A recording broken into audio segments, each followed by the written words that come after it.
Be sure to follow me on Twitter. My handle is @EmperorBigD for updates on news, videos, upcoming content, and much more.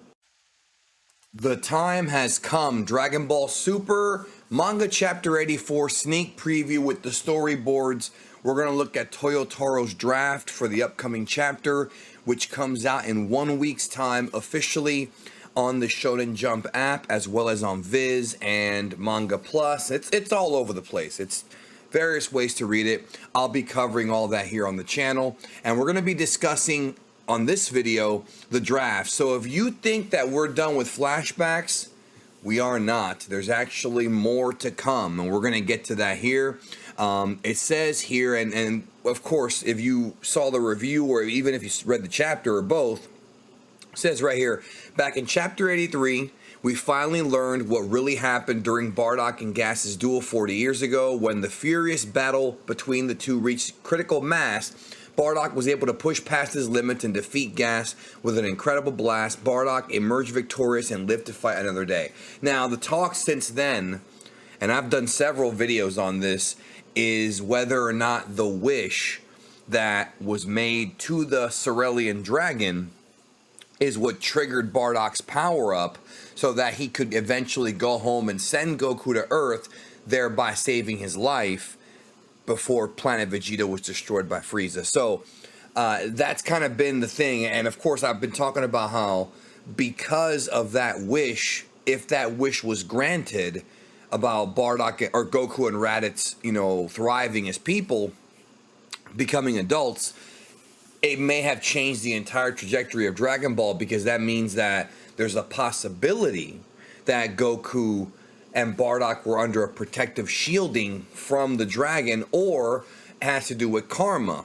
Did a whole video on that with Dragon Lee here on the channel. I'll link to those at the end of this one in case you missed them, because they are important videos discussing this. There's a lot to talk about, and everyone has their own theories. Hopefully we'll get more answers in this chapter. It says here, back in the present, the time has come for Goku and Vegeta to carry the torch of Bardock's burning will. Check out the opening storyboard below for Chapter 84, Pride of the Warrior Race. That's the name of the chapter. And yeah, now we're going back into the present, really with no context about where the story's going to go. We know that the battle with Gas, Granola, Vegeta, Alec, the whole gang, Goku, is going to continue at some point, but they're still in Monaito's home, and they're still discussing what we just saw or what we just heard. In the previous chapter, what we saw visually is what was recorded in the scouter, but there were no visual, like they didn't have like a video screen from what we see. It was just audio. So they didn't get all the details that we got, but they got the gist of the story. So here we have them in Monaito's house. We have Goku there listening to all of this, listening to his father. And then Goku, from this moment, from hearing what happened, it triggers like a flashback in Goku's brain. He then has another flashback where he now is remembering his father a bit better. So this whole story of Goku learning more about who he is and who his father is not over. Now, where this is going to go in the future of Dragon Ball, that remains to be seen, but it still is interesting because a lot of the fans wanted this, or at least they wanted, Goku to at least acknowledge Bardock, know about him. Well, he's knowing stuff now, you know what I'm saying? And here, if you look, we have a flashback image that appears to be Bardock and Gine saying goodbye to Goku, but it's from Goku's perspective, which we saw a little bit of this in Dragon Ball Super Broly. We saw that scene in the movie, like from Goku's perspective, seeing Bardock, and Gine tell Goku to survive, and there appears to be more, but actually here we're not even there yet. I skipped ahead, so my apologies. Goku is still in his tank, and it's Bardock and Gine together, and then here Goku appears to see Bardock, and this could be the first time he ever saw him. So we can assume that, and I'll have translations for you in just a moment, we can assume that this is right after the fight, or at least close to. Maybe it can't be right after because there is a time skip, but close to the time when Bardock defeated Gas. So it may be, I don't know, a few days, maybe a couple weeks. We don't have clarity on exactly when it is, but Bardock is back home. And if you remember, in Dragon Ball Super Broly, he's on his way back to the planet because Frieza ordered them all to come back. So that means that at some point Bardock left to go on another mission, right? Besides the granola stuff, on another mission, and then he was called back. So there's still more to the story, and we're not going to probably see that because it's not important. More of Kid Goku here in Guinea, and then it fast forwards pretty much to the idea, or at least a discussion, of Bardock sending Goku away to protect him. And again, reiterating, this is of course the story from Minus and Dragon Ball Super Broly. The original Bardock story from the anime is not referenced because it's not a Toriyama story, it's a Toei story. And a lot of people don't like that because Bardock is technically a Toei character, technically, even though it was put into the manga. Toriyama's kind of taking him back, changed the story. So, this final scene right here of Goku wearing Saiyan armor, that's interesting. That is quite interesting. And here we have Gas flying, and he realizes something. Will the memory of Bardock's termination stir within the hearts of Goku and Vegeta? So I guess Vegeta will also be, I guess the word is inspired. That's the word I'm going to use. Inspired by Bardock. Let's get to the translations. Okay, we have the translations here courtesy of Herms, and boy, is there a lot of dialogue, a lot to talk about here and digest going into chapter 84. So he writes, the roughs are out for DBS chapter 84, Pride of the Race. Oatmeal's voice record has reached its end. Monaito explains that Bardock left the planet as soon as he could move again, but left the scouter behind. This all seems to trigger some memories for Goku. I talked about that a minute ago. Goku tells Vegeta he finally understands Saiyan pride, or maybe not. When he remembered Bardock's face, he also remembered how he lacked faith in his own power. Vegeta says that he too had lost sight. What they need to carry with them isn't the Saiyan sins, but their pride. So I have a little bit of an issue with that because Vegeta has been all about his Saiyan pride forever. And for him to like say that now seems a bit late, but I also feel like, and this is maybe me trying to put a square peg into a round hole, but what I think is going on is more so about him and his mastery of Ultra Ego. That's what I think is going on, where they need to carry their pride with them, not their sins, which is sort of what Beerus was telling him. Beerus was telling him, like, it's not about your guilt. Get rid of your guilt. It's about what you are and who you represent.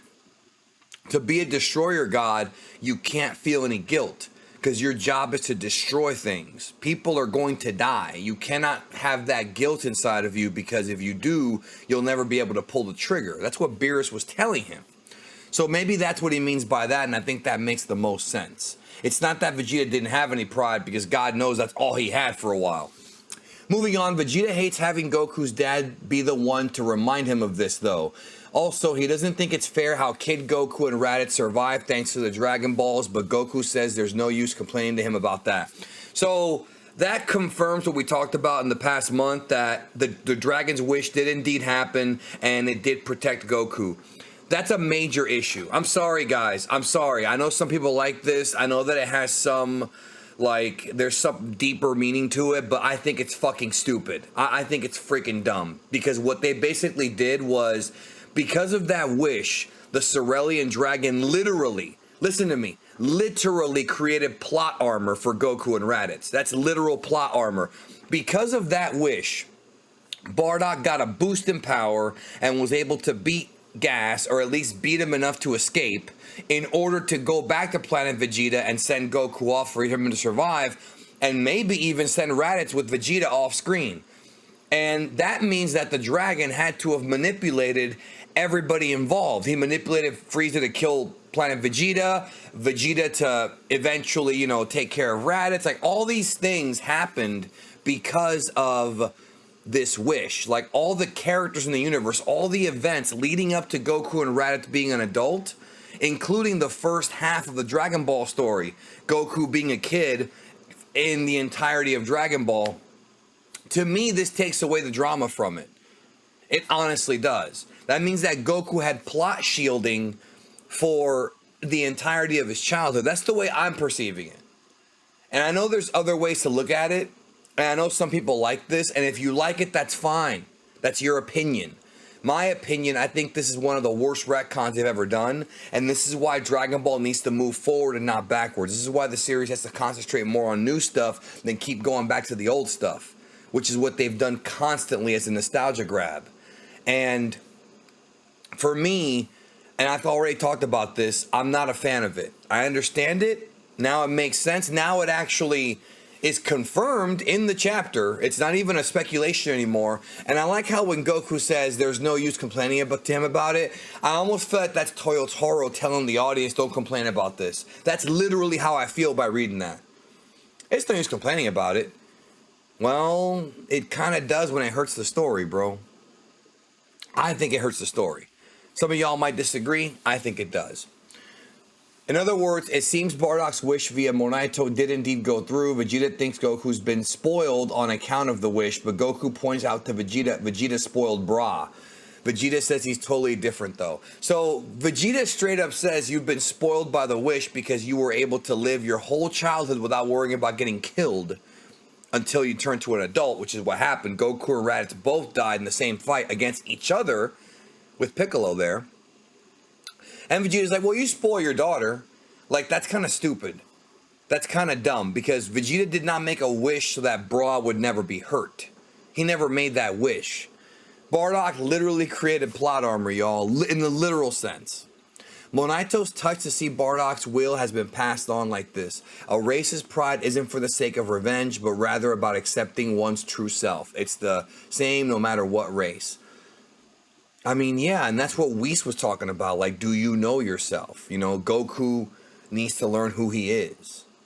You know what I mean? And now he's learning, but unfortunately, I think that it pretty much means that Goku's entire life up until he became a man, an adult, he was protected by an energy field above him. Some would say that, well, there's karmic differences. I talked about that in the video the other day, but it's just, it's there. It's there. Monaito offers to heal Goku and Vegeta before Gas arrives, but first, their clothes. Monaito gives them old school Saiyan armor, but Goku wants his old clothes back. So, this idea that Goku's happy to wear the Saiyan armor, he's not, according to what that says. The last time Goku wore Saiyan armor, and really the only time when you think about it, was when he trained with Gohan in the Cell Saga. And that was specially made armor that Bulma was able to make for him. She's the one that kind of upgraded it. Monaito's surprised he doesn't want to dress like his dad. Even Vegeta doesn't want the jacket chest armor. Or so Vegeta does not want to dress like that, and neither does Goku. But it's whatever. I mean, I don't know if this is going to lead to them selling more toys, but that's... Goku and Vegeta don't want to dress like that, but I guess they're going to dress like that? I don't know. Meanwhile, Gas has found them, and that's it, finally. So that's the end of the chapter. Or not the end of the chapter, the end of the preview of the chapter. So that means pretty much that Gas is about to engage Goku, Vegeta, and Granola again. And this time, the outcome is probably going to be different, and we'll probably get it here in this chapter. So what do you think? Let me know in the comments. I gave you what I thought, and I'll give you more thoughts when the review drops in a week or so. We will talk then. Well, we'll talk before then, but you know what I mean. Have a good one. Have a great night.